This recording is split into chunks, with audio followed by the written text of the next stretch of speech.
So now we're going to walk through the instructions in this video. You can see that I've chosen the IMAP2 Silverlight Public option. Once IMAP opens, I have a couple of options for navigating to where I want to go.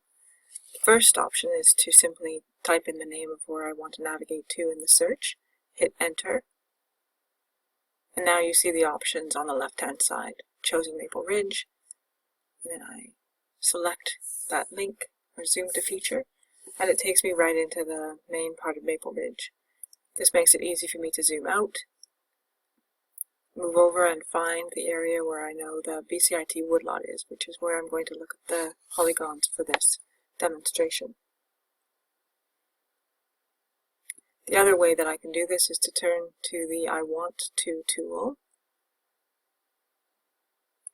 and I want to find a location. Now I'm going to choose municipality. That's one of my options. There's a number of them you can see there, but let's choose municipality. And I'm going to look for Maple Ridge. You can also just hit M, and it'll take me down to that location.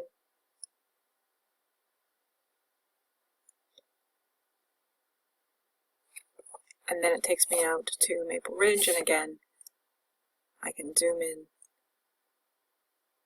to the area where I know the BCIT Woodlot is located.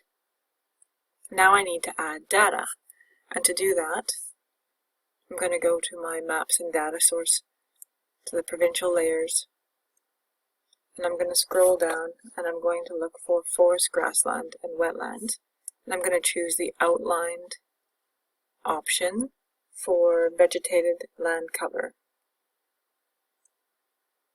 It's way down in the V. There it is.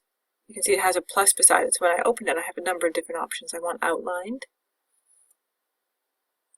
I click that and just hit apply or OK, and you'll see that it loads that layer on top of my base map, which right now is roads.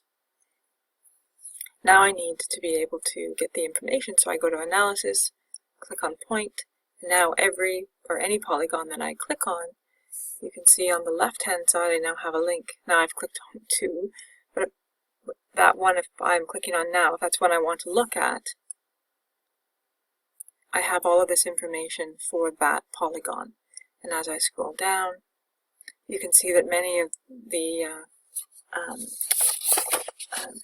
information fields that we want are here. So I can look at my leading species, the percent of leading species, the site index, projected age, height, and crown closure. All that information is here. So when you're doing this with IMAP, just maybe make your notes as you're looking at your polygon, and then you'll easily be able to answer the questions that are set up in this exercise. For the second part of this exercise, we need to add some new layers. So you need to go to Map and Data Sources, Provincial Layers. Now we can turn this off, and if we do, you can see that the layer is gone, the selected item is still there. You go to Analysis, and click, you'll see that the point disappears. And then you have a blank screen if you want to add a new layer and get rid of everything that you've been working on. But actually I think we're going to leave it in place so that we can have a reference for the polygon that we chose for the first part of the exercise.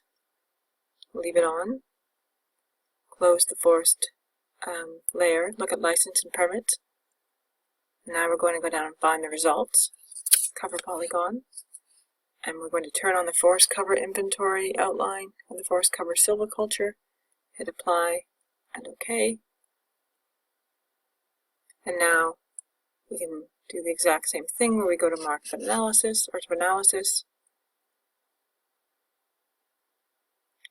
You can see that I can actually turn off that vegetated layer. Now I know which one I want to choose for my inventory and silviculture label. If I click the first one, I can go down until I find my inventory label. There it is.